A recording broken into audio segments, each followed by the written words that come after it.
you're outwardly doing away with racism while inwardly still keeping it alive and well. To me, that's my definition of systematic racism. There you go. Right. That's what I argue against. Right. Which I think our people in general, human society needs to wake up to the agenda, because the agenda is bad either way, right or left, it doesn't matter.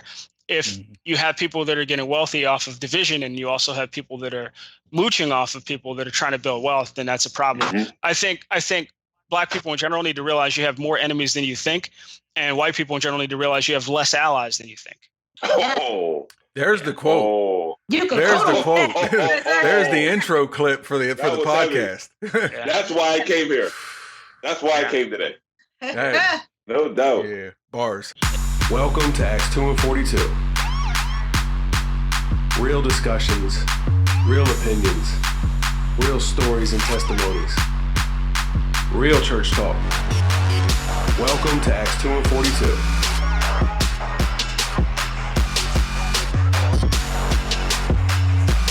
All right, guys, welcome back to Acts 2 and 42 podcast. And if you caught the last one, we have Rashad with us still. Rashad Matthews, what's going on, man? We got T, we got Sheree. What's up, guys? How are you? So you guys want to dive into the stats and whatnot? The stats. Yeah, the stats. The stats is the end all by all, right? It's the law. Right. It can't be possibly be wrong or altered. I've got a stat. I can prove it. Yeah. I got stats on stats on stats. Right. And honestly, I agree with stats everywhere. That'll be a dope shirt. I agree with you'll hear soon why we're kind of poking fun. But anyone that knows me knows, and Rashad, I told you this, off air, that I yield more to empirical, which would be stats, but there's still a healthy dose of reality when it comes to stats. But for anyone that hasn't heard the saying, I think it's fair to hear if you're talking about stats, and it's that stats never lie, and people that use stats lie. So stats don't lie, but liars use stats. Yeah, liars use stats. So with that being said, I definitely want to set up another podcast with you guys where we can talk about the empirical, the anecdotal, and the theoretical. Because whether you know it or not, to the audience, whether you know it or not, things that we say, the way we view things, and what is the determining factor of what we call reality, what we call true, is normally coming from one of those areas. Arguments made from one of those areas, and it's important to understand them because it helps. It's a better compass to get you to what is real. If that makes sense. So does that sound like something you guys want to do? Definitely. I think availability, what he's speaking to is availability heuristics, and it's one of the most important arguments, I think, to understand. Like what you have at your hands, your disposal, the cards you're dealt, is not your reality, And so I think that's important to definitely go into. Right. Cool. We'll have to set that up. Well, look, let me jump right in and play the clip. Let's play the clip where they start talking about stats. And then what we're going to do is try to the first thing I want to do is try to properly articulate, both the mom's position and the stat and the daughter's position and her stat. And let's, compare the two and have a conversation and, go from there. Just give me the statistic. In 2017, 457 white people were shot to death by the police in the United States. Okay. 223 were black. 76% of the population is white. 13% is black. If they were being killed at the exact same rate by police officers, the rate of black people being killed would be 8.9. But it's not. It's 24%. The rate of white people being killed should be about where it is. So they're being killed at a higher rate. There is more white people, meaning that the amount of people killed by cops who are white would be higher. The mom says 457 whites were shot and killed by the police. 223 blacks, right? Was that the stat? Which, for the mom, yeah, it's 2/3 white and 1/3 black. So almost twice as many for face value. But then the daughter, I think, makes a fair counter argument, which is saying, Mom, take into account population, which I do want to give her kudos for actually being prepared and having a rebuttal. That most kids her age, may not. I was actually kind of shocked. Rebuttal. Right. So she was ready for the stat, and she says, well, you have to take in consideration population, which is 76% white and 13% black, which, it should be 8.9% is the rate if it was equal to whites. If it was the same, which it's more like 24%. To me, it goes back to, we make an argument trying to explain the Bible without a concordance, without knowledge of the history, without any other empirical source that would make and authenticate the Bible, without an exegesis, right? Is that what it's called? Exegesis, Yep. Right? It's not going to be critical, right? It's just going to be pieces flying around, and I think we throw it all out. The stats that they're referring to come from amalgamation, as T would say with those big words, amalgamation of My God. reference points, right? So there's the National Use of Force data collection that the FBI initiated back in 2015, went live in 2017, and they only literally started collecting the data in 2019, right? You just need to be aware that there are a little more than close to 18,000 law enforcement agencies, so 17,985, I believe. And the only ones that are reporting to this are 6,700. So that's nearly 40% of the agencies that contribute to the data. By the way, the data is not mandated, right? And the committee that oversees that are all law enforcement. So there is a conflict of interest there. There is not a third party to monitor that information. And you just see these numbers populated and people referencing these data points, and they don't realize how much goes into it. Right. And by the way, national use of force data is just one piece of the data you can draw from. It's not holistic. So with that being said, definitely some valid points and important things to consider that many of us don't know in general. But with that being said, Rashad, what do you do with the stats then? Now, if you were to just use that the 40% representation that I mentioned, because not all law enforcement are involved, right? Then you would have to try to drill deeper and get more specific and say, all right, where is this 40% happening? Is it in Chicago? Right? Is it in Arizona? Where is it happening more? And then you got to figure out, using medical release data, what exactly was the cause of death in these situations when it's police shootings? Who actually got killed? What happened? Were they shooting guns back at the police? Were they unarmed? Right. It gets much more. You got to really, really delve into it and get into the meats and potato, or separate the meats from the potato, or whatever you say. How do you say it? I like both of those. Yeah. You like meat and potatoes? Both, yeah. Just mix them all up. No doubt. I have a Rashad. Sorry. Oh, sorry. Go ahead, T. I have an issue with the framing of it all. Because for one, to simply say 457 whites and 200 something blacks, that's so general. Like, you're not telling me if this is unarmed, if there was force reciprocated, they're responding to force. There's a lot here that's missing, So to simply throw that out, and then for the daughter to respond in a manner that makes it seem like there's a certain amount that should be killed. The way she's speaking is like, well, this should be the rate, which is weird because you're assuming that all interactions are the same.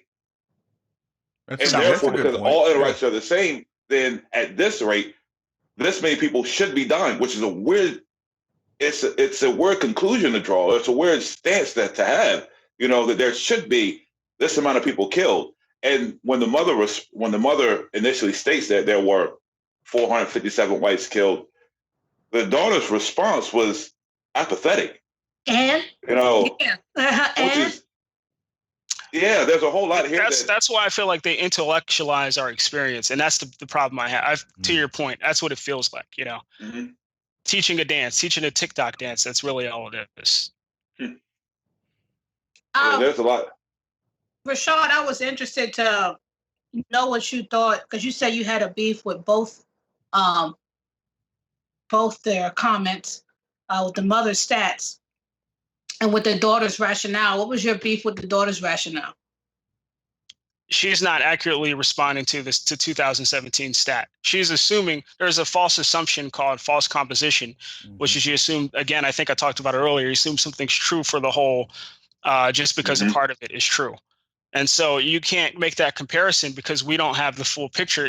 So if we were to do 1-to-1 2017 data, I don't have the stats. She would have to go back to 2017, and say, this is definitively, to T's point, all of these circumstances that happen, right? This is the number. So this is definitely per capita, the comparison juxtaposed with what the mother said. Mm-hmm. I'm saying we can't do that because it's not full. You know what I mean? Mm-hmm. Now, would you say that, because I remember you said we have to look at where the data comes from. Mm-hmm. Would you say that, and you know, honestly, I'm getting ready to ask the question, but it's like utterly speculation. Like, all right, so let's say we have 40% of the data. So we can't represent, I'll always say this, we can't represent or try to suppose what's happening on a national level, but we can at least, like you said, isolate it to the places that are reporting data. And like, for instance, Ferguson, that was a main place of issue. So if we collect data that actually was reported from the local community there, from local police enforcement, that may show a pattern in that area. Would that be fair? Right. Okay. I don't think we can, we're not at a level we can macro anything. We're going to have to look at everything isolated. Yeah. That's basically my gripe for both the mother and the daughter, you know? Okay. I think it'd be very different if like an example, like I just gave, or if we had data for, say, you know, major cities, you know, and then you can do, again, not macro on a national level, but like regions, you know, or, you know, you'd have to isolate them down to areas that you actually have. Does that make sense? I don't know. It does. I think even that takes a level of dependence on the validity of the reports, you know, on the honesty of the reports. Because, like you said, you got 40% who's given reports. Now, we also know, like, there with certain crimes and complaints against police officers, it's the precinct which investigates. It's other cops, you know, which investigate their own. Don't worry, guys. We'll look into this. We'll tell the truth. We'll get to the bottom of it. We'll tell the truth. And then meanwhile, and that's what, like, to kind of interject for a second, but I think that's where, instead of defund the police, that's where I think we were at a valid moment where you had everyone on board for realistic police reform. And I feel like a Molotov cocktail was thrown in the middle of a great opportunity. And now it's turned into, because like the basically the, I'll say almost gangs, the fraternal orders, and like the silence within the policing, like to defend and protect other police. It's almost like a gang, and you make, like, actual gangs just feel like it's your gang versus ours, because you don't play fair. You're not righteous. You're not telling the truth. You're not a witness against your own fellow police when he does something wrong. Yeah. So it's us versus you. That was shown in the I believe it was the Sacramento guy. He was a police officer. He used to be I think a Navy SEAL, and he ended up going on a killing spree against cops. And in his manifesto, he was stating how a lot of them were covering up injustice. You know, there were a lot who were actually going out, making it their mission to incarcerate blacks and minorities. You know, who were actually in Sacramento, who were actually going out to create circumstances that weren't actually there, and to lock people up. You know, and to let some go who are white. So I think that goes to the point of, like, trying to specify the regions as well, because you may have that over here in Sacramento, but you don't have that over here, you know, at least not to my knowledge, in Delaware, or in Milford, you know. So we can't take what goes on there and place it on what's going on over here, just like you can't take what's going on over here and place it over there. And I think that's a fallacy that I've been guilty of, is taking what I've seen here, or what is true for this region, you know, making it true for the whole. Right. I think it's done on both sides. False composition. Right. False composition. Here's another thing. The police are also indoctrinated. I was made aware recently. There was a police officer that came forth and said, they show us these videos, these hate videos of police getting killed, and they get indoctrinated. And again, I'm not an apologist. I just want people to understand that we're all indoctrinated on all ends. Unless you're using critical thinking skills, you are allowing the media, or whatever your political, I would say, your funder, your sponsor is influencing you, you know? And so that happens to police. The police are hyped up and are like seeing all these videos of gangs shooting cops and stuff. And then they come out, guns blazing, you know? It remains true that he who pays the piper picks the tune. Exactly. So whoever's funding is going to choose what information you receive. Yep. You know, which is why it's important, as you stated earlier, to follow the money. You know, as you do for your job, you follow the money. Yep. You know, and that's been my whole beef with the Black Lives Matter movement is I know who's picking your tune. Right. Yeah. You know, I have a problem with the one that picks the tune. I'm not saying that there are no injustices. You know, we talked recently. I'm not saying there's not systemic racism, not issues that systemically affect Black people. You know, that were designed to disproportionately affect Black people. I'm not saying that doesn't exist. What I'm saying is that the person who's paying for your movement has an agenda, you know, and is choosing the tune, you know. Yep. I agree. I have concerns with that. You know, Marxist philosophy, Marxist views in general are not, historically have not been, number one, it doesn't work in society. Number two, it has a negative effect. It's a thing. You know, I have a friend who, I don't want to get anecdotal, that I was speaking to on the matter. She's Russian. She's Ukrainian. She's a Russian born in Ukraine, and she lived through it. And she said, this is the same exact thing. They start throwing this narrative out, Marxist views to create this. They appeal to victims. They appeal to people that are weaker to create this narrative. And I don't like it, because if you follow the money, it shows an agenda, no matter what it looks like, no matter what your stance is. If you follow the money, what's the agenda? You know what I mean? Right. That's basically my view.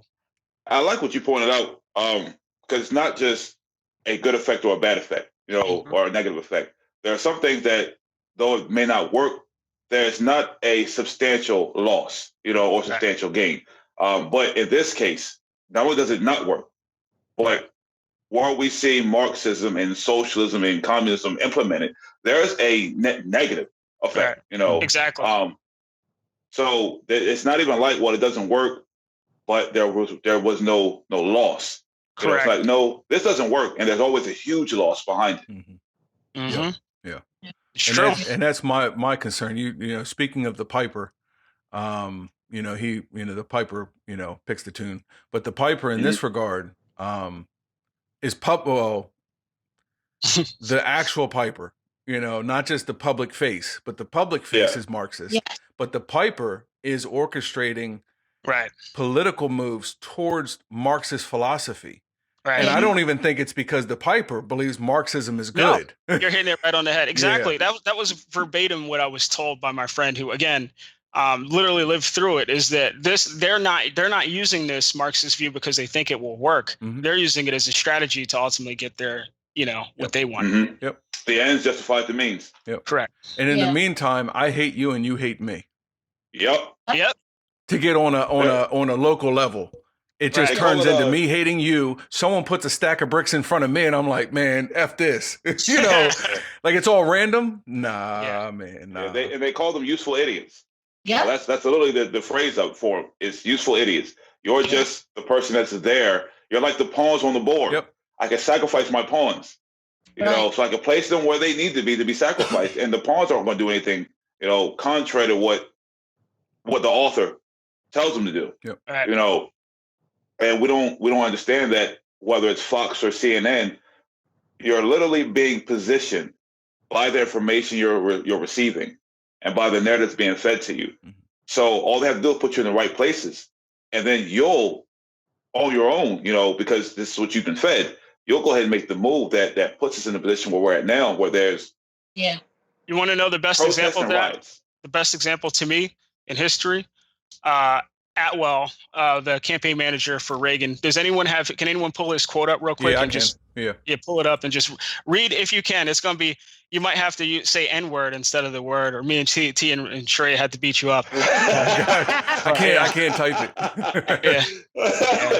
I'll be over there in a couple minutes. Right. Yep. Nobody gets a pass on that. I'm sorry. What do you want me to look up? So Atwell, just look up Atwell, campaign manager Reagan quotes, and you should see one of his quotes. I don't know if I have it. I can try to find it too. And with N-word or not? What? You trying to get drop kicked? I'm sorry, it's Lee Atwater. Lee Atwater. I call him Atwell. Atwater. Yeah, Atwater. It should start off saying something like, you start out in 1954 by saying, and then it goes into it. Which was the original Make America Great Again campaign, by the way. Yeah. Right. I think another, just kind of a side note, another thing that kind of bothers me about the conversation today is it lacks perspective of the world then. Right. You know,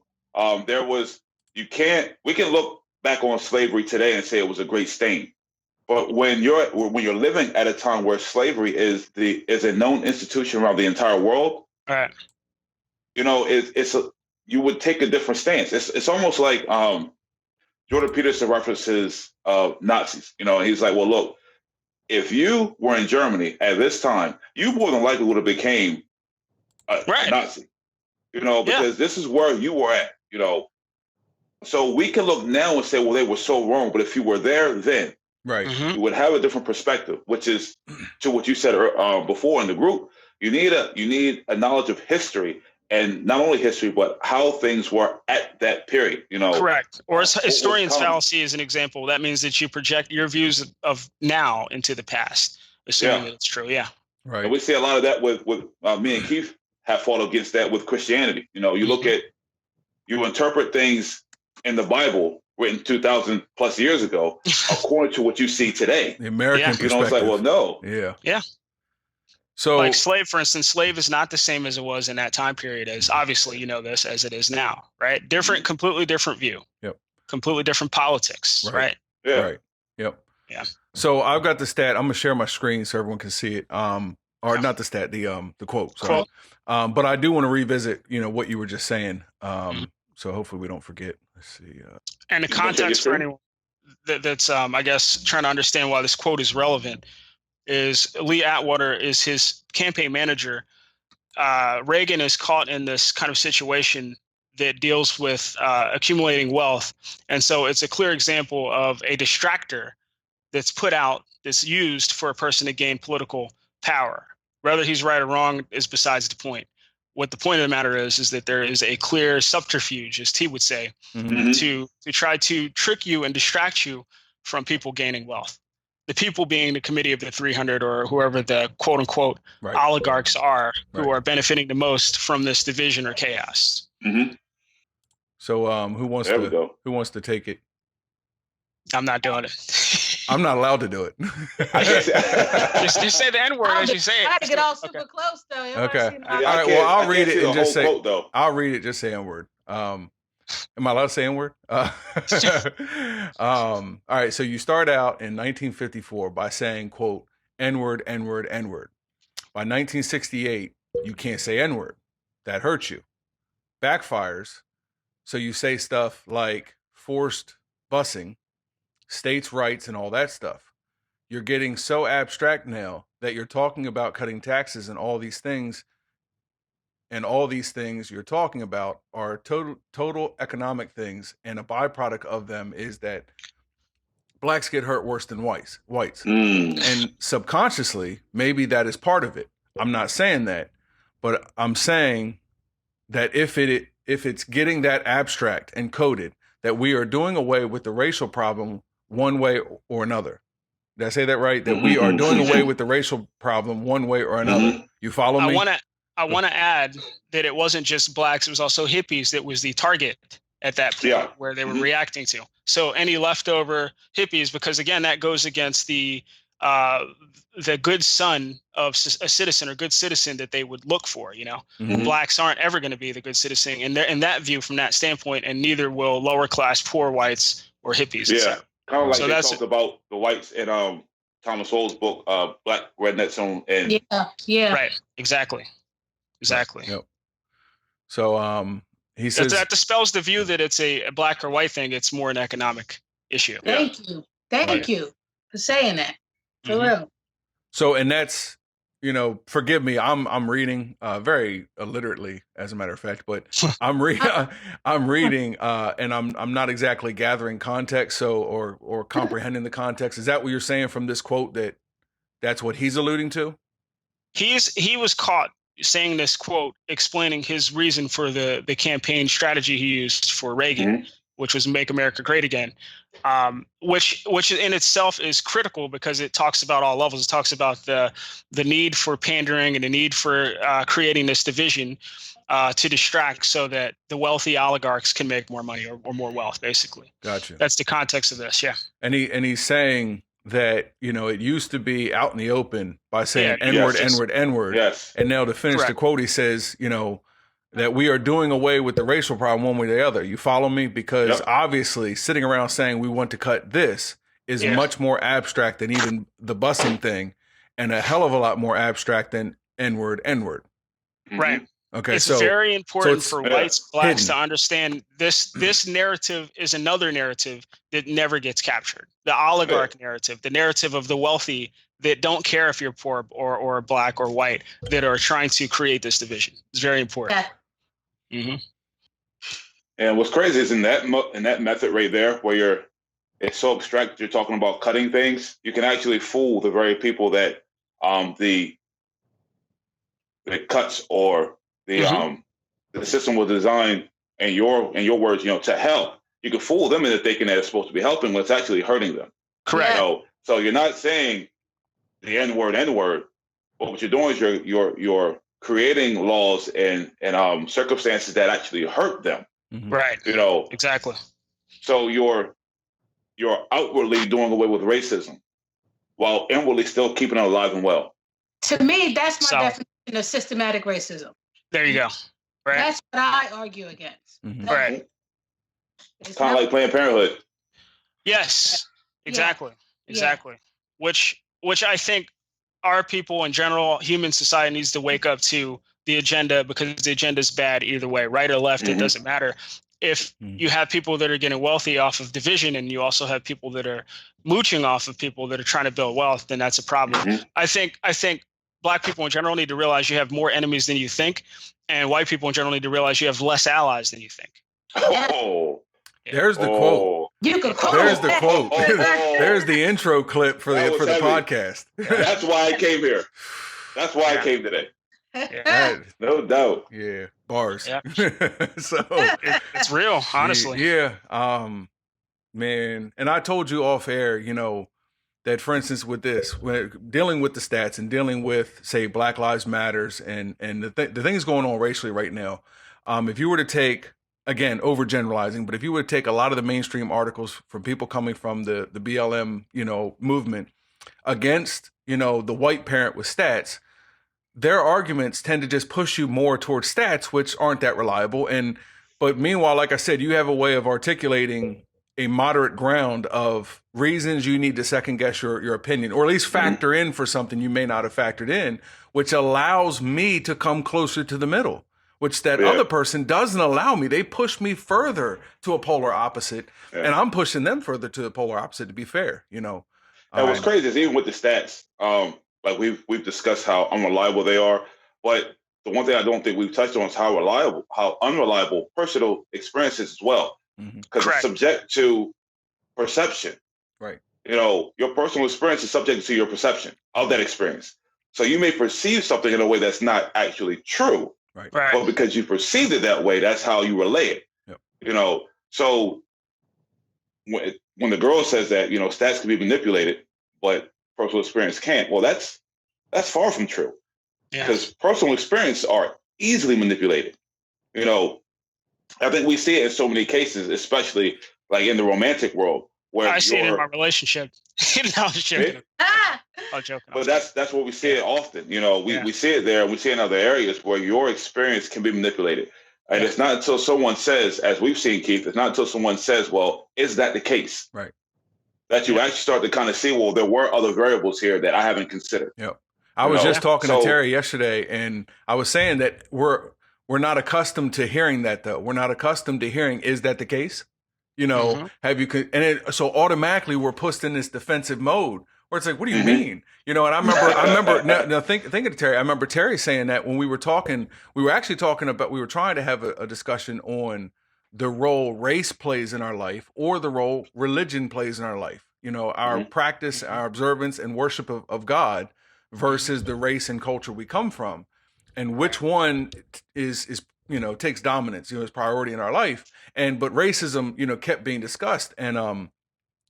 But between that and a follow-up of a conversation we had on fatherless homes, the rate of fatherless homes and being an epidemic, a real big problem. But Terry had made a statement like, man, like, I've never been, I feel like I keep being asked that I have to prove racism. I got to prove racism. And really all we were doing was asking, trying to say, have you considered this? Right. I really wasn't. And then trying to point out to him that time he got pulled over, and how he was treated by the police, while it still matters, is anecdotal, and I don't know. Some people use that term as dismissive. I don't use it as dismissive. I think it should be included. But that anecdotal evidence, for one, is only one person's perspective of that event. The police officer has one. The bystanders, the witnesses have one. And that fits into a collective body of what all people tend to experience, which, like we said, is very vague, and we don't really have that. So it's subjective. No matter how you look at it, it's subjective on all angles, whether it's one person, multiple, even if you look at it holistically and compare it to past, present, and future data, doesn't matter. It's still going to be subjective. We're all like up to our chin in water. Yeah. Like, talking about, I think of the burden of trying to explain, like the burden of trying to explain all of this stuff is enough. Like, to his, like he said, I think he said, I feel like I'm backed in the corner trying to explain. Did he say defend or prove racism? Prove racism. Yeah. You shouldn't have to. Right. You shouldn't have to prove or disprove. The truth will itself, using empirical evidence, will reveal itself. Right. If you approach it, you shouldn't have to prove it. Right. Yeah. And if it's something that's that obvious, then we'll all be able to see. Well, any critical thinker, any person who's actually looking not to find it, but just looking at the situation to try to assess what did happen here, they'll be able to see it and say, yes, okay, that was racism. We need to fight against that. Right. But when you're offering a vague situation, and you're just generalizing, a lot of it is difficult. How the cop responded to them versus how the cop responded to you, and you're saying, see, that's evidence of racism. And someone says, well, hold on now, did we consider anything else? Right. Yeah. A lot of it can from be that, difficult. You're like, well, hold on. I feel like I'm being constantly asked to prove racism. Like, no, we just asked you, was that the only factor here? Right. So I think that's an issue that we have today, is everything's racist. Or it's not really racist. It is, or there's, again, to this argument of false dichotomy, zero sum. Why can't we be neutral? Why are things always assumed to be mutually exclusive? That's what I asked the audience, a person. Think with your mind, think critically. Is it always this or that? Isn't there possible that it could be middle ground? I mean, it's not like a coin. You flip a coin and it's going to land heads or tails, right? Even though it's a rare possibility it can land sideways, right? A lot of things are not that simple, right? It's not a extreme dichotomy. And so using your mind, it's okay to be neutral. It's okay to look at something and say, wait a second, I don't have the answers yet. The burden is very high. Let me get back to you and research. T does that very well, by the way. T, a lot of times when I talk to T, he will admit if he doesn't know something, he won't throw his opinion out there. He'll say, wait a second, let me step back and research, and then come back with it, and see where he stands. Yeah. Well, again, I mean, human nature, we're very tribal, and that's what I think we've mentioned political commentary that they call news. We've mentioned the news, and they capitalize on that by framing it to fit their narrative and almost igniting division between parties, between races, and they benefit from that, from that impulse that we have to stay with our tribe. I even see YouTube people, and one of the factors of like making a good YouTube channel is being able to point out the haters, being able to point out the people who are against your way of thinking or your thought process because of that tribal nature, that it allows people to say, okay, so you're against them, right? I'm against them too. So we're over here. Like, I'm on my team right now. Let me keep tuning into my team. And I'm like, man, like, that's the end all be all. What's more important than the tribe then? Survival. There were plenty of tribes, Native Americans, that died, right? They were tribes, right? Yep. What's the point of having it? What's more important than that? Survival, like outliving that. So I think it's more important to be right and accurate where you are and know yourself than it is to relate. That's just my personal opinion. I do also think it's important to state, and to put out there that we've had positions that we've had to change our minds on that were like deeply rooted. Like we've had matters of faith that we have to look at and say, look, this may not be it. That's deeply uncomfortable, but But when you address that discomfort, you know, and then you do change your mind, you have to constantly address more situations that put you in that same space, in that same headspace. It becomes a little easier. But I think people should understand that there is an extreme level of discomfort that comes with actually considering. And most times, instead of considering, there's cognitive dissonance. Right. You know, we push away like, nah, there is no conflict here. You know, or my side's right. We don't consider anything else. You know, but get used to that discomfort. Get used to saying, look, I thought this, but I was wrong. Right. It's humbling. You know, prime example, we used to use Jeremiah 10. Oh, yeah. For Christmas all the time. You know, all the time. That was what we came up with. It moveth, you know? not. Yeah. Punching on them. Punching on the heathens. You know, but Keith came to me one day and was like, look, bro, I don't think that's it. And we sat down and looked over it. And it was like, look, once you look over the scriptures, you know, and other scriptures, and you see what it's really talking about, it's like, yeah, we were misusing that. But it's uncomfortable. Yeah. You know, because I think part of our nature is to be right. Ray was hot with me. You know, I think part of our nature is to be right. Is to politically correct. Yep. Yeah. And you seem like something's wrong with you. If you admit that you're wrong, people lose trust in you, right? But they actually gain more trust. Yeah. But we're not taught that, because even from whether it's pastors, priests, you know, or just mentors, you don't see a lot of people saying, look, I said that, I was wrong. Right. They'll double down on what they said. Yeah. You know, no matter what's presented before them. So because we don't see that, you know, all we see in music, media, movies, whatever, we see a people who are right and who stand in their position, whether they're right or wrong. You know, so that's what we get, and that's even in the court. That's even in legal when you make arguments. You can clearly know someone's right. Why are we in this stage where we argue a point when you can clearly know if it's true or not? You know, so right. Well, I definitely want to touch on a few more stats that are relative, you know, to the stats that they gave, right, and discuss those. But I do want to actually affirm, you know, what T was saying was kind of my personal experience, you know, changing minds as it came to this discussion. And it's almost what pushes me to ask so many questions that I'm like, for instance, making Terry feel like he has to prove racism. But it's because I started out assuming police were racist. Like, they're just this, that, and the other. And because, again, I kind of joked on the last one that I made a mistake surrounding myself with black people for the last 20 years, you know. But when I would get, you know, pulled over for something like, you know, if you drive up Walnut Street, right where the hill is coming down 4th Street, like where the courts are and stuff, there's a lot of cars that park on that strip. And at night, I ride the middle because I don't want a car or someone to jump out. There's no cars coming. So I went over the center line, and I did it to be safe, not because I was swerving, but I get pulled over, right? And I felt like he was following me from the place he was posted up. And he knew me. He knew the people in the car. And so, you know, at the time, I'm thinking, you know, racism. Same reason I'd be stopped, you know, we get stopped out BH or whatever.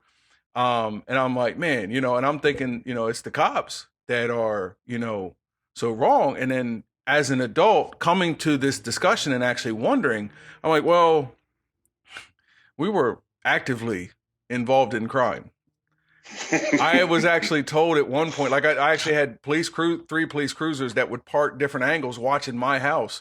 And I saw them, I knew what they were doing. And so I acted appropriately. But what I'm saying was I was actively involved in crime, in selling drugs, and everything. The people around me were involved, had cases, but all of us were known and identified by police. I had someone that knew a dispatcher or something that told me, like, Keith, the guy told me to tell you stop. He hears your name far too often.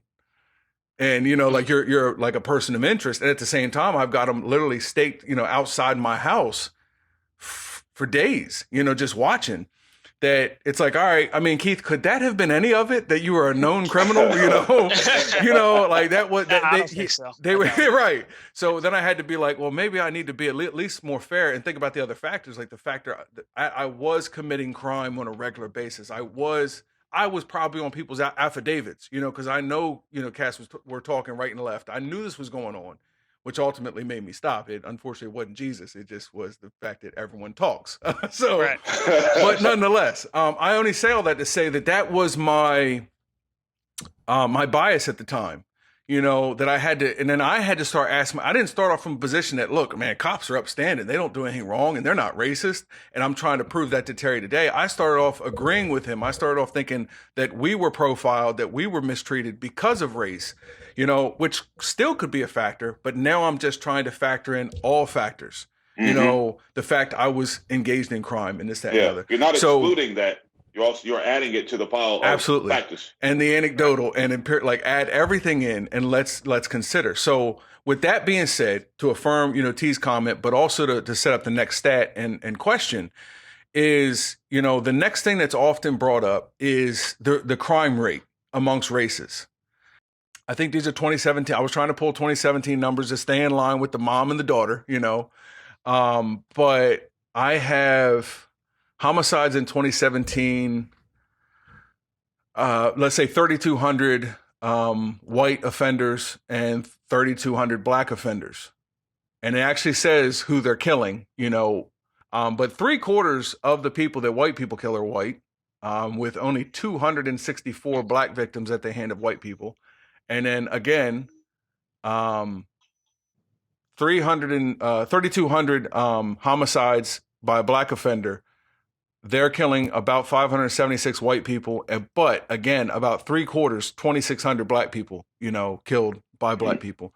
So often what's mentioned is black on black crime, right? The rate of black on black crime, the rate of violent crimes and theft and things having more volume of police interaction than the white population. So to any of you, especially Rashad being the guest, but is there any, knowing the incompleteness of the data and the problems that we've mentioned, but still, is that representative of reality or no, does that play a role in the discussion?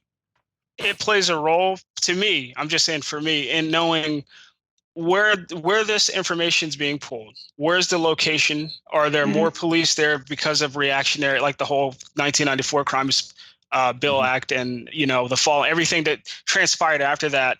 Is it an area that you would see a lot of policing, right?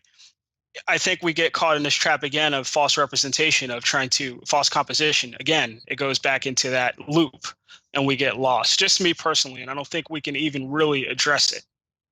I'm trying to understand. I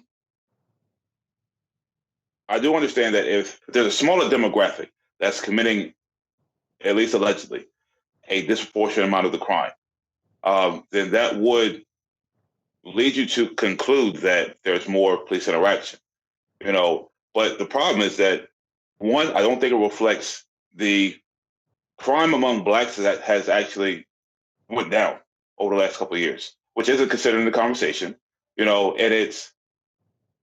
I think we're still assuming that because there's interaction, because there's more interaction means that there should be a higher percentage of the population being killed, which I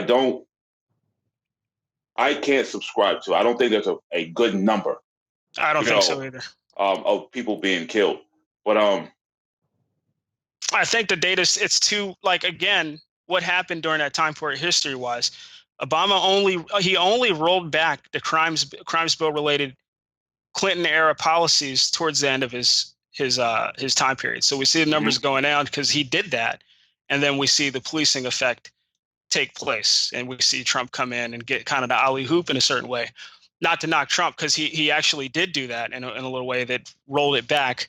And what we're seeing, and it's an important factor to consider. Like if we're just looking at the media, it's like, oh, since he got in office, this has happened. It's like I can't even begin to talk about it.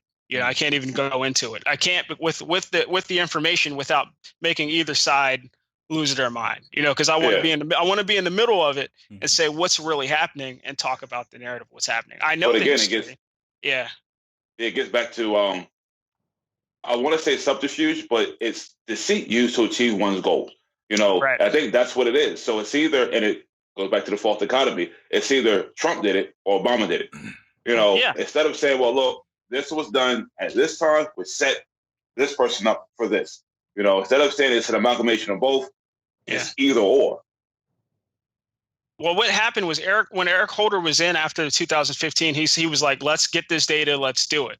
Loretta Lynch came in and you can Google it, and don't quote me on it, but she basically was like, nah, this is too much effort for us to collect for police. They just need to be able to do their job.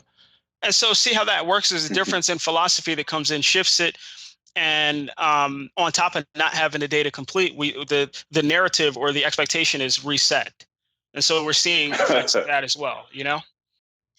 I know the daughter, with all the throwing around of stats, the daughter did mention how, with the population of blacks being what it is, then there should be a specific rate, which is, I believe she said 8.9%. Now, there is a viewpoint that blacks have more interaction with police, especially with committing, I believe it's 50% of, the violent crimes. So with that, you would assume that there would be a higher percentage of blacks being killed. And there's also a statement by, what I believe at one point was a study, but it appears just to be a statement by Heather McDonald that states that police officers are 18.5 times more likely to be killed by a black man than a black man is by a cop. So I think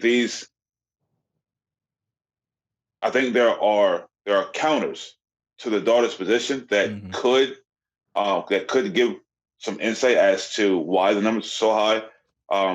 But even then, I think there's a necessity to examine even those points. Right. Because it was really, I mean, we kind of talked about this, but me just knowing that argument, seeing the reports and knowing that argument, and then going to look for the stats, I'm just scratching my head. I'm thinking, like, where in the world did they get this from? Because I can do math, and I'm not saying 18 times anything. So, and I don't know if we've talked about this, but I know we did off air, but the articles that reference it offer no link or resource for that one, fact that they've shared. So I couldn't even see, where they pulled it from or what they were looking at. But, I'm looking at, again, 2017 as my main point, 2018, 2019, I'm like looking everywhere and saying, where are they getting this number from, or this factor, at this rate? And I would say it's almost unsubstantiated with, based on stats itself, the stats we have. So appeal to authority, essentially. Appeal to authority. Yeah. All you see in the article is a reference to Heather McDonald.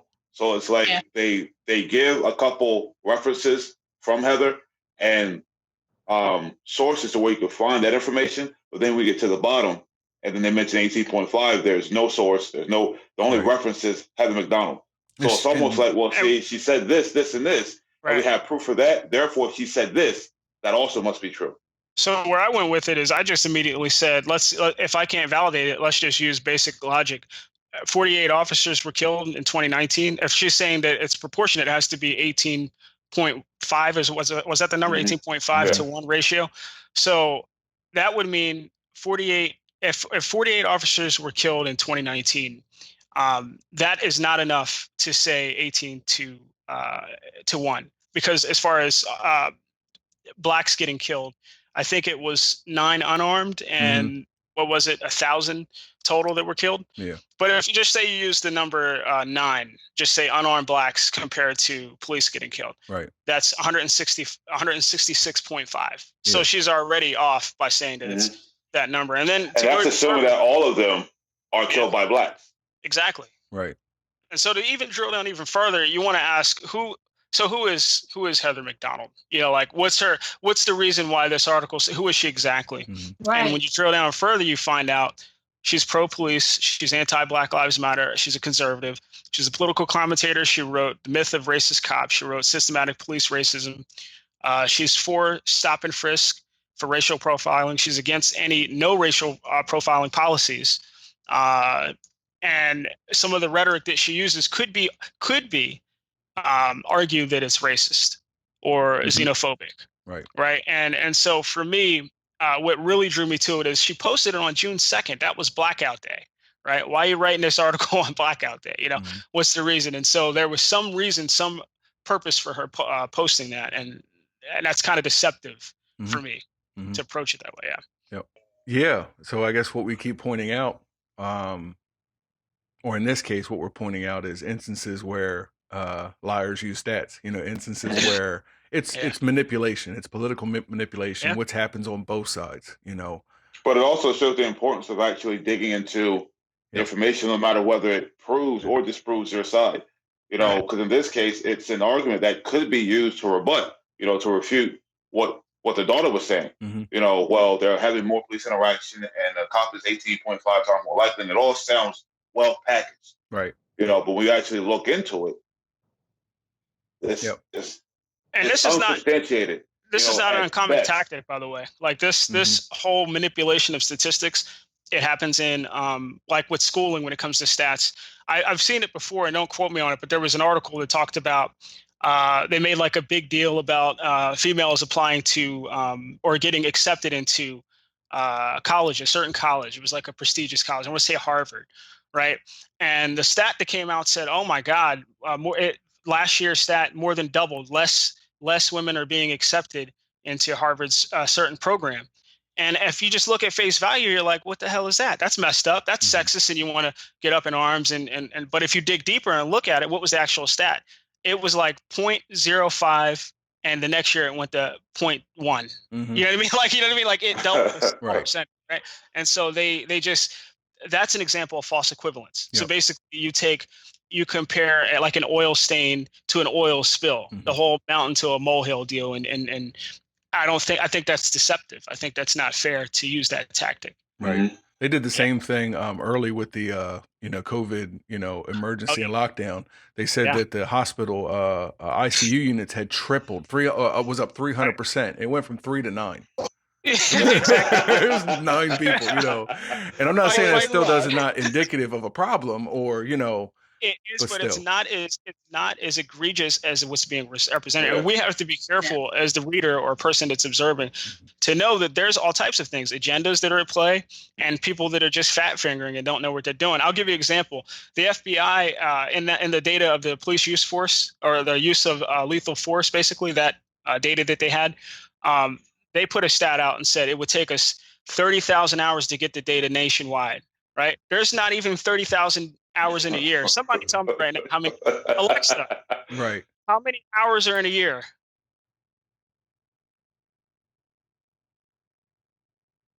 8,760 hours. So what the hell are they talking about? You know what I mean? Right. So you would need 3 years to calculate 1 year. Is that right. Is that what I'm hearing? Yeah. And that makes no sense. Yeah. Yeah. Jeez. Yeah.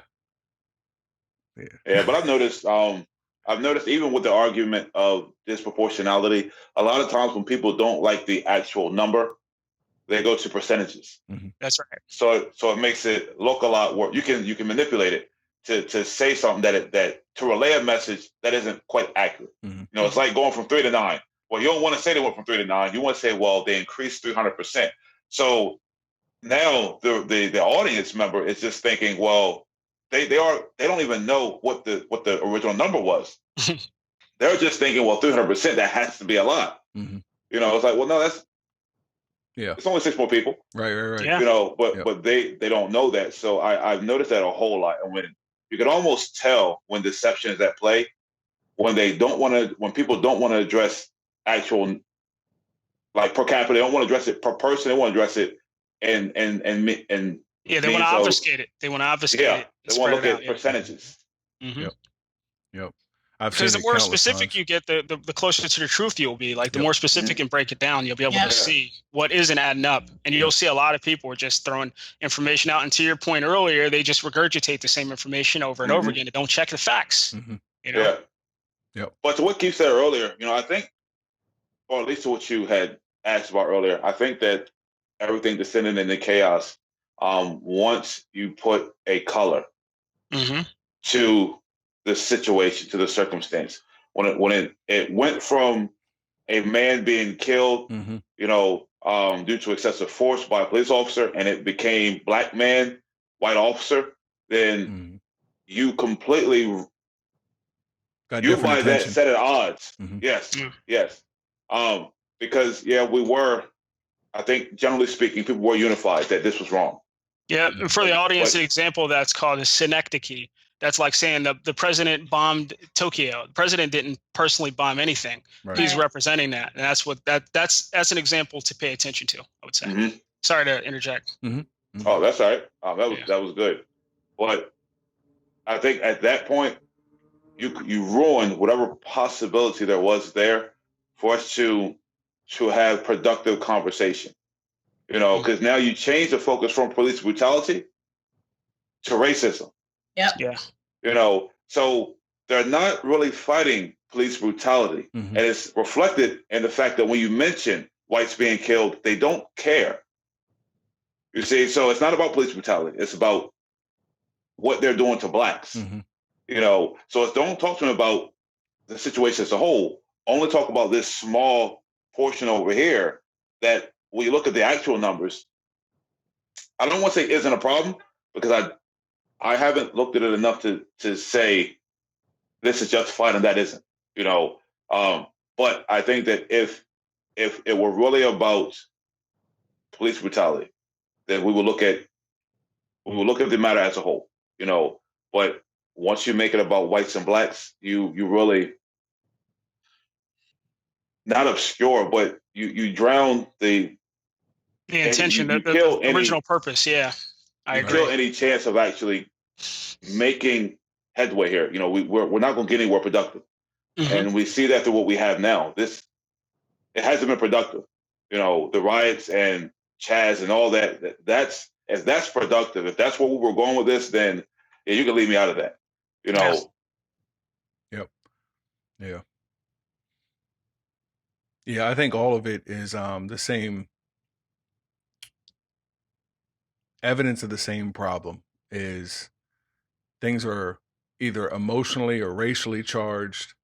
Data is being skewed. They're preferring to phrase it a certain way to get a certain response. And we're not reading articles. We're not reading studies. We're not reading stats. We're not verifying. And it's just confirmation biased and clinging to whatever side has given us something comfortable, It's a lot of pandering on both sides, pandering. Absolutely. All around. I personally don't like radicals or contrarians equally as much as I don't like people cooning, which I obviously know cooning. I don't like any of it. I just like people to stick into the center, deal with the facts, and be honest. Right. You don't have to be. It's none of our responsibility to be an apologist for the things that happened before us. Right. If you know your ancestry, it's going to be specific. It's not universal. Not everyone's the same scenario. Right. And so I don't think it's fair to try to put the burden on the people. You know what I mean? Answer these issues that we didn't ask for. Right. Cool. But it is up to us to critically think about it, though. To all of your point, it's vital to think about it and think through. For the world you want to live in, for the world you want your kids to live in, it's an imperative, that we all stop and think. Yeah. Yeah. You should stop. Finality. Think with finality. Where do you want to be? Think in the end. Where do you want to be? Because I might wake up after researching this and say, I want to live in Japan. I'm not a citizen of America. It hasn't been good to me, right? I don't know, but think through with finality and see where you want to be for you without being influenced by, and I mean, you will be influenced to a degree, but by choosing your influence, I guess I should say, Wow. Yeah, that kind of reminds me of something that Jordan Peterson had mentioned with a lot of times we make decisions based on what's good for us now. Right. Always based on what's good for us in a week or in a month. And we're not thinking about, one, you may make a decision that may not be good for you right now, but may be good for you in the long term. Correct. Or you may make a decision that's good for you now and not good for you in the long term. Exactly. I think that hedonists make a lot of decisions that are good for them right at the moment. Oh, yeah. But aren't good for them in the long term. And we see a lot of cases, or a lot of instances where the things we do right now harm us greatly later, even though there's great benefit, for the moment. Right. But that's only to boot for your comment about thinking with finality. Yeah. Yep. So if I may, the anecdotal, our own experience, which, like I said, it plays a role because I'm looking at data and then I'm looking at what I've experienced in real life, and I'm wondering if they resemble each other. Now, without over generalizing, like what the father was saying, all they want to do is this, that, and the other, and they're doing drugs, this, that, and the other. But because I have been very familiar and very close to several Black families, several Black homes in the same exact neighborhood, mind you. And I saw very different things, you know what I mean? Yeah. So it's not all one experience. It's not all one type of person. But I will say that from my experience in both communities, Black and white, that I do see a disproportionate amount, or I was a part of and witnessed a disproportionate amount of crime, violent crime, drug trafficking. I didn't see that from any of my white friends. I didn't see that from their parents, or even the normalizing where it was okay, or where it was more. And again, it's not representative of the whole community, but it just, from my witness, I think I do see what the stats may suggest is a higher volume of these crimes from these communities, which, like I said, I've experienced here and in certain cities. I think that would be the case. Whereas, I think white people tend to commit different crimes, still a problem. But the only illegal guns that I was a party to, was in the Black community, you know what I mean? Like heavy artillery and illegal weapons. So I've experienced the things that a lot of, we'll say, conservative voices are pointing to this stat, and saying, well, here's the real problem, and it makes me want to give credence to the stat, because I think that's what I actually saw, where I saw a whole bunch of people that didn't fit that, you know what I mean? I also saw a lot of that. Does that make any sense? It does. So I don't know. I think, I'm definitely open to anything else, period. But I think that from what I've experienced and from what I think tends to happen in especially big cities, urban cities, for some reason, not only poverty, but, gang violence and things are far more prevalent, with higher population density areas. I think that may be close to the stat. The stat's probably not accurate, but I think it might be close, and it may be I guess what I'm trying to say is I think it's a factor that ought to be considered, not necessarily a checkmate for one side, but I think it's a factor that's also neglected, because the right uses it as a checkmate. The left often, wants to refute it or argue against it, where I think that it's not a checkmate, but I think it's definitely a major problem that needs to be addressed, Correct. And I think the piper in this sense, I think, is honestly, at this point, a big one is entertainment in the hip hop culture, is literally telling all these sons that I was kind of estranged from my father at the age of 14, which is when, honestly, I let DMX and the Lox and Jay-Z and all these guys that I've been listening to, like, oh, that's what a man is. And is it a coincidence? I said, look, it's not a coincidence. You got, Joel Santana with a whole mixtape about mixing coke, and crack. And then Jeezy, Jeezy likes to drink, smoke, mix Arm & Hammer as coke. And then young men start doing that, So I think there's accountability that needs to be addressed there, that something bad is happening within this community that for some reason it's glorified, and we're it's like bugs to light. We're just drawn to it, even though it's going to zap us, I think it's playing a huge role. I don't know that the stats are right, but I think there's definitely a problem, that it's a major factor that needs to be considered for the better of families. I don't know. No, it's very valid. A great example is when they had the positive music, when you had groups like Public Enemy and stuff out, there was a whole empowerment movement growing within the Black community, especially with crack hitting so hard and all that the way it did. So you had these people coming out speaking their stories where maybe like the white people in the suburbs didn't even really know how real it was out there until these people, to their kids, are putting this music on and then actually listening to the words, and they're just like, oh my God, that's going on? Yep. That's what, this is how they feel, this is what's going on. And then you counter that with NWA. Yeah. Further tearing down the children, destroyed it. That's the children of these parents who were strung out or doing whatever during that time. Now you gave them a father, quote unquote. And this is where he's leading them, because the father they just had, oh no, we can't be raising up these militant kids. Right. Exactly. We can't be educating them. Like, you know what I mean? So you put this in to counter that, and then they grow up the way they grow up, and follow in the footsteps of their father that you put before them. Right. Mm-hmm. So I think it plays. It's a lot of reactionary, all of it. And with that being considered, you know, I don't want to sing my own tune, you know what I mean? But it goes back to what I was trying to say earlier is what I wish I would see, which is more accountability on our own sides. You know, the red picking on the red, the blue picking on the blue, like finding faults with your own argument, finding your own errors, finding like, well, I really didn't represent that well, or I really didn't do this. So policing police better. And then if you're in the Black community, you're worried about police, but are you policing your children better? Are you worrying about what you're doing better? Your music, your influencers. And I feel like if we're really honest, we'll find plenty of things to criticize of our own self. The police will find plenty of things to criticize of their own actions. And that's why I keep like, man, I'm really amazed. Like I said, I think we were at this perfect moment for a conversation where everyone wanted to talk about. I think an overwhelming majority, surprisingly, saw the George Floyd incident and really had no beefs. Minus a few. I do want to factor in a few that may have.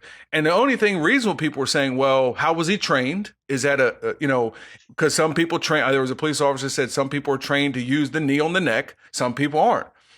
So you need, it's not justifying it, but you need to know that going in, whether or not that was some way, like you said, being indoctrinated also. How was he trained? What kind of indoctrination? What kind of mindset? But nonetheless, what was his political affiliations, right? Yeah. Did he have a history with George Floyd before then? What was the a history of brutality, which he did, of misconduct. But nonetheless, but for face value, so many people were unified in their disgust at what they saw and wanted a better, conversation on police reform. And like I said, Molotov cocktail right in the middle.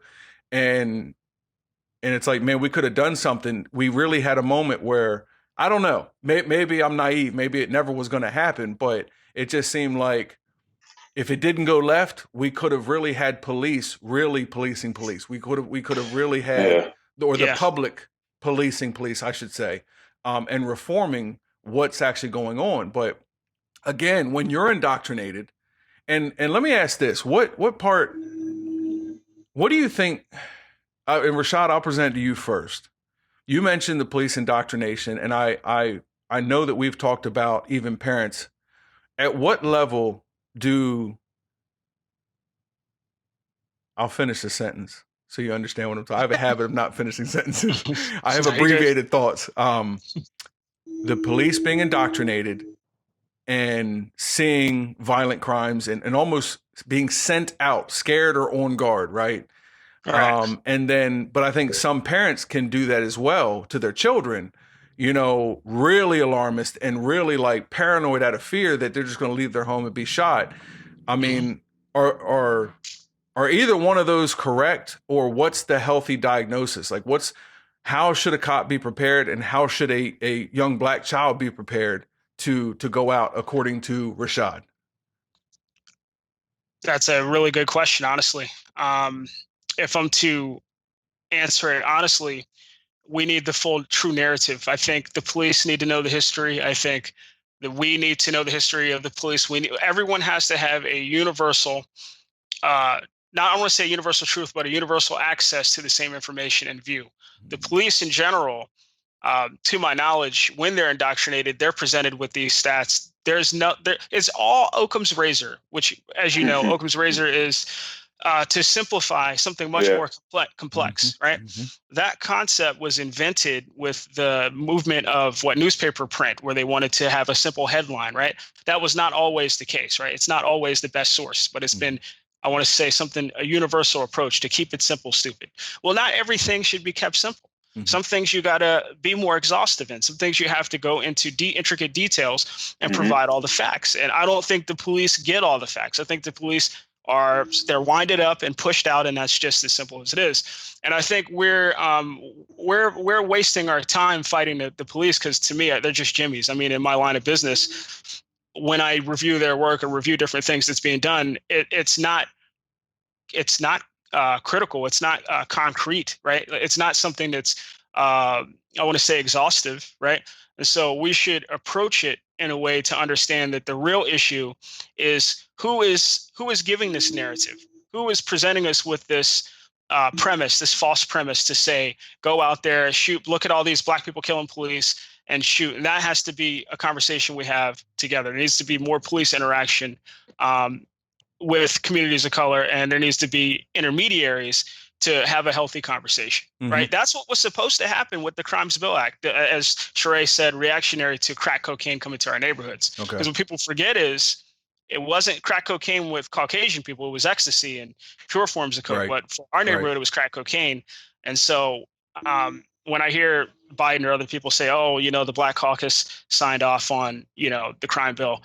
Okay, but what really happened? More police came, more stereotypes, more police profiling, stop and frisk, and all this stuff. That needs to be revisited. You can't have I want to say a false representation or typology of everyone. It needs to be a healthy conversation. That's just my view. So I want to take a second to thank you because, not only for doing it, but because, as T has mentioned, as we've all, talked about, we want to find what we think is reality. We want to find a healthy moderation of this and that. We don't want to be polarized. We don't want to put to political ends. And you've had a successful way of helping that process, of helping, if we're honest about our biases, if we're honest about our views and approach, you seem to have a good way of offering a healthy counter or thing to consider, which I appreciate. Like I said, I don't know if it's just my nature, but I prefer to be more moderate. It seems more reasonable and sound. I don't know if that's just the appeal of it, but I think that's probably where the truth is also. And from what I hear, I definitely agree with the knowledge that I have thus far that, I don't know, but T, Sheree, what about you guys? As same question, same or response to Sherrod, either one, or Rashad, excuse me. I actually wanted to address something that I was trying to get in like a couple of conversations back. You guys mansplaining on a roll, right. I'm so sorry. I'm paranoid about that, anxious. I don't want to be coming off as a sexist or something, misogynist. Yeah. Right. Yeah. I'm sorry. I'm just joking. Earlier, I don't know if it was Keith or Rashad, or maybe both of you had mentioned at one point, but we was talking about the case itself, the George Floyd case itself. You mentioned like at one point we were unified, like everyone looked at this, agreed, this was horrible, this shouldn't have happened. I don't care what he did. Right. This is bad. Like, you know what I mean? Yep. And black, white, Mexican, whatever. We all agreed this was horrible. The guy deserves to be in jail, under the jail, whatever. Right. Okay. So, now I get to go fringe just real quick. Okay. So, I think, maybe they didn't get the outcome they wanted, and I think, the Black Lives Movement was released to carry out the response they wanted to get initially with the runner, and I forget his name,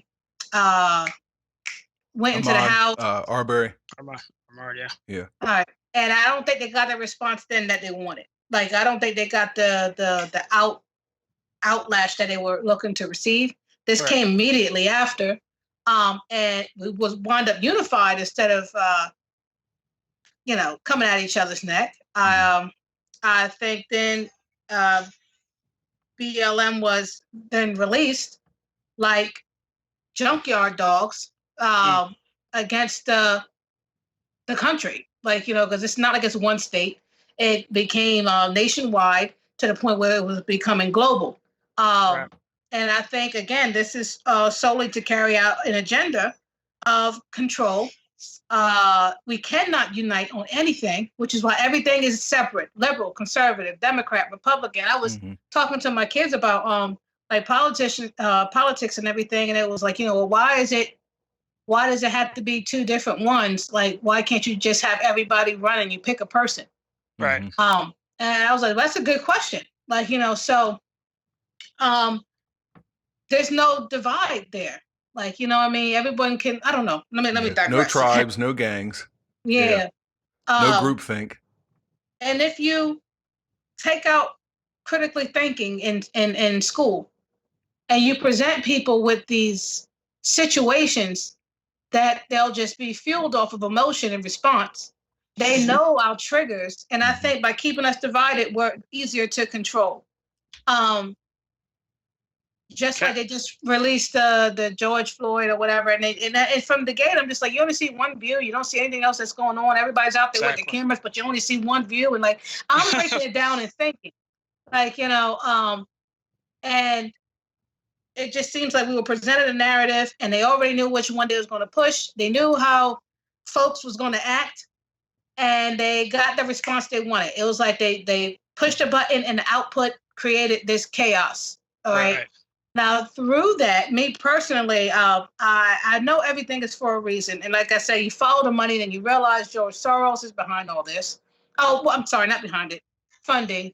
I don't want to get something else started, you know, whatever. But man behind the curtain. Right. You know, you realize that he's funding them, and they're carrying out an agenda. And what the agenda is, I don't know yet, because there's so many that I'm like filtering through right now. But and the bottom line is control, and I think that's why they keep us divided, because we're easy to control that way. We're easy to manipulate. I had a whole point for saying that, which I totally lost. Went down this whole rabbit hole. Can I back up? Can I go on the back of what you said? Because you brought something up that I think we all see, but I think it isn't highlighted, and I'm grateful that you mentioned it. So we're so diametrical, right? One thing I think that happens is there's diametrical views, right?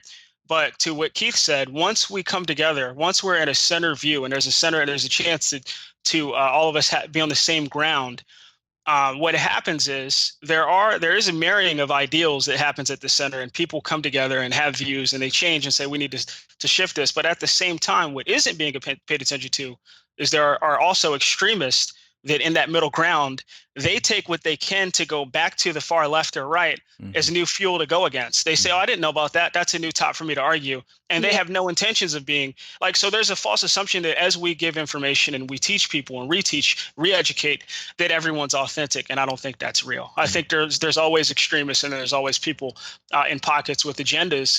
And actually, the more you teach them, the more harmful they are. So that's just my view. Again, to incorporate a scripture. You know, not Romans 13 in the sense of, you know, government powers, but in a sense of fear of government powers. Do you think it's fair? Like the biblical instruction is that a man that doesn't break the law shouldn't have to fear. So it's encouragement to live a righteous life. It's encouraging you to do what's right, follow the law, obey the powers that be. Because they're going to come after people that break the law. Outside of, I don't want to call them outliers, because that would imply a statistical, you know, factor that I'm not really aware of. Common themes, I get what you're saying. Common themes. Yeah. So, any opinion from the three of you as far as, you know, taking that as biblical instruction, at least within reason or probability, you know, that to instruct someone to live a righteous life, you know, to do well, to obey laws, to respect law enforcement or so forth, or is that just the white representative being white? I mean, I think it's unfortunate that the truth of that, what you're saying, Romans 13, and God speaking that, if you love God, right? If you really, truly have a relationship with God and love God, then you will respect authority and you won't worry. If you're operating in the faith and you're connected to God, this stuff doesn't have an effect on you, right? You might mourn when people are impacted and they're saying, well, why is this happening to me? I'm a God-fearing person, you know, and it's a part of it, you know, like if you go back to, I always refer to Isaiah 45:7, you know, I bring peace, I bring calamity. I create good and evil. I, the Lord, do all these things. That should anyone who's thinking right should say, well, this person is above the diametrical opposites. This person is above good and evil. I better listen to that person, right? I better subscribe to that. You see that with Pharaoh. You see when God comes to Moses and says, Moses, I'm going to harden Pharaoh's heart, right? He tells Moses in advance, I'm going to harden Pharaoh's heart. That is the person that you want to be afraid of. That's the person you want to subscribe to. And if that's the person that's telling you to fall in line and respect authority because it's ordained by God, then you listen to it. Render to Caesar what Caesar's, right? You have to listen and follow and be obedient. Now, that's not something that people want to hear right now, right? That's not something that you want to hear in a situation where there's revolutions or whatnot, right? But this is all a part of it. Like, there has to be people that are ignorant, right? That don't listen to God as an example. There also has to be people that are God-fearing and understand that God put us in this situation, right? And all you have to do is trust God. It's a matter of trust, right? This whole time, I've tried to stay in the middle and trust God. I never voted ever in my life. And I'm here, I didn't rely on politics. I'm not saying that I got here by my might. I'm trying to say that living in fear and understand that God's in control. And if it's up to God and he wanted to doom you, he could, because he's God. That's not an easy pill for most people to swallow, basically. Right. But that's true fear. Fear of God is the beginning of knowledge. That's true fear, to understand that God is above all of it, right? Joseph's story, for example, God's above all of it. At the end of the day, what people forget, doesn't matter what's working. Just because something's working now doesn't mean it's going to work in the end. What's most important is how it ends. And so if you stick to God, you will end right? Remember, what's his name? Solomon asked for wisdom, but if you know the scriptures, he died corrupt, right? How did he end, right? He had wisdom all his life. Riches doesn't matter because he died in the end corrupt. So you have to think with finality in mind. And if you're going to think with finality in mind, you got to love God and listen to what God wants you to do, which is to respect authority, which is not something that's necessarily even talked about. Not even in the church, I don't even often hear it talked about. Right. Yeah. Except for when it's obeying the authority of the church. Yeah. I'll just add that little jab. Yeah. But man, I definitely appreciate that. And, to I'll say wrap up, on a biblical note, because I think we get, I don't want to say a bad rap, but we get, to be a Christian, podcast and discussion, why are they talking about this, or this is more political, or whatever the case may be. But I've said on several other topics, but it's what's facing us right now. It's the world that we're living in as Christians, and we're trying to navigate. Like this clip, you've either been on one of those sides trying to have a discussion, or you've been witness to it. And either way, it's a turbulent force, like a whirlwind, going through society that you should try to stay out of. You should try to avoid best you can. But you did a great job wrapping it up on a biblical note as well. So I think many, if not all, topics are relevant to discuss from a Christian perspective, from a wholesome, righteous perspective, period. No matter the religion, but nonetheless, I think it's nice, to find biblical context, if that makes sense. I kind of had to think that through, but because I know a lot of people might see the topic, and if it's the average, Christian, discourse, then they took elements of society or history or statistics or whatever, and they turned it into a Bible study about things that are so farly disconnected that it really isn't even about the modern day situation. You understand what I'm saying? Like hyper religious, I know people will lose their faith just realizing that Christ wasn't white, right? As soon as they find out that, they're like, all right, I don't believe in God anymore. That's it. You just lost your invitation back, buddy. Okay. Okay. Sorry. No, I'm joking. I'm not like anyone. I guess the context should be, I was raised in war, so I have a very Afrocentric view of history and religion. I'm not at all political. I'm not at all like hate-filled or anything. And I've been able to view it from my own unique point of view. And a lot of the arguments that I saw the girl discuss, I kind of had it with my dad too, when he had like Farrakhan views or certain views thrown down on me, and I'm like, nah, Pop, that's not the case, right? And so I have a different, I guess I'd say, perspective of it. But like a lot of people just, I guess I'd say, the way that their culture and their identity is based on a lie, and once that gets unraveled, they're not going to have an identity anymore. Right. Yeah. You know what I mean? Yep. So it's a shame. That's a great way to put it. Yeah. Yes. Yep. People don't have ideas. Ideas have people, Yeah. Wow. So Anyway, but look, we'll wrap up and definitely have you back for the other discussions we've talked about so far. I really appreciate you doing this, and look forward to more. Absolutely. Thank you. Cool. All right, guys. Well, that's it. I hope you enjoyed this. If you have any questions, comments, or feedback, obviously the comment section or ax242, ax242.com. So thank you very much. And yeah, let us know what you thought. Other than that, see you guys later.